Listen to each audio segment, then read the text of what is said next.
Okay, we're going to go over some of these exercises. Okay, so we've got exercise 1, and we did the translations of these together.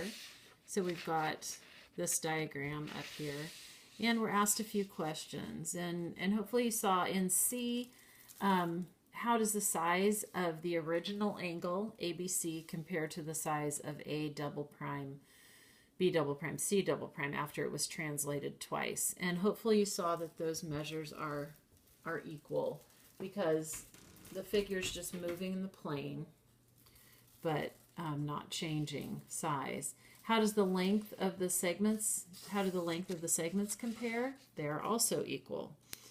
And then why do you think what you observed in parts D and E were true?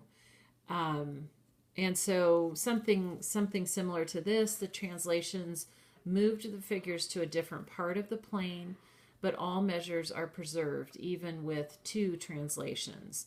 So if it's preserved with 1 translation, this didn't change, then it stands to reason that it's not going to change when we translate it again, because we're just doing the same thing over again. Okay, so you were supposed to have worked on exercise 2 as well.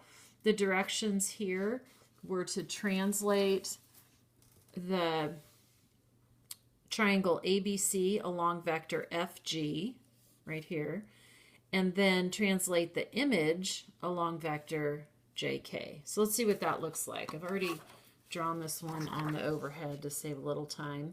So if we're right here, we're going to translate up along this vector. I'm moving along the vector to see where I end up, and I end up about right there. Now, I wonder how many of you noticed that on a coordinate plane, we have an advantage here, because I can predict where these points are going to be. Let's get this straight again. Right here. And here's my next point. And then the last one, get it straight here, should be right up here. Okay, so let's connect the dots on that triangle. I want to point out something about this translation vector. When we view it on the coordinate plane, something's kind of helpful happens. Okay, so this would be, what's the name of our triangle? So this is A prime, and this would be B prime. I'll label it inside, and C prime. And this vector right here is, you think of it, to go from F to G, I go over 2 and up 3. So hopefully every point on my figure is going to move the same direction. Did you notice that? Let's look at C. It goes over 2 and up 3. B should go over 2 and up 1, 2, 3. And then A goes over 2 and up 1, 2, 3. Okay, so that's one way to use a translation vector on a coordinate plane without having to use your overhead. So whether you use the overhead or not, if I use translation vector JK right here, notice that's a translation over 3 and up 1. So let's see what that looks like. 1, 2, 3, and up 1. And B should go over 1, 2, 3, and up 1. And then, so this is C prime, B double prime, sorry. And A should go over 3 and up 1. Over 3 and up 1. So there's my second, my double prime is right over here.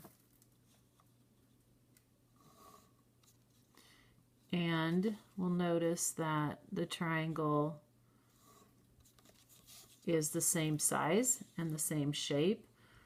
And that's what we're looking for. And that's what we're going to use these translations for. Same size, same shape. These are congruent figures because a sequence of transformations will map them onto one another. So this, A double prime. So the original figure mapped here, this one mapped here. Okay. Those are done. Okay, let's look at our next exercise. This was exercise 3. See if I can focus this a little better. We have this polygon here. We're translating it along GH, right here, straight down 2. And then we're also going to translate it along JL, which is over 1, 2, 3, 4, 5, and up 2. Okay, but we can use our transparency here. And, you know, I think for this one, I'm just going to show you what you should have gotten. I've got it right here. Let's look at this result. Okay, so I've got my original right here. When it was translated once, it went straight down, translated along this vector right here, GH. It became this figure down below. Every point moved straight down 2. So C moved down to C prime. Everything moved down, okay? Then I went from this figure along this vector, and it moved everything over 1, 2, 3, 4, 5, and up 2. So F went over 1, 2, 3, 4, 5, and up 2. So this is my double prime figure over here, okay? So that's what you should have gotten. You should have labeled these as the double primes. This is, what is this one? E double prime and D double prime, E double prime, F double prime.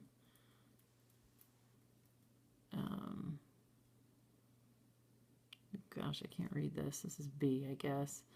However you label it. These are all the double primes right here. A, B, C, D, E, F, yeah. And this was our prime figure. A prime, B prime, C prime, D prime. And you should be noticing that these are all the exact same shape and size. Okay, so that's exercise 3. And now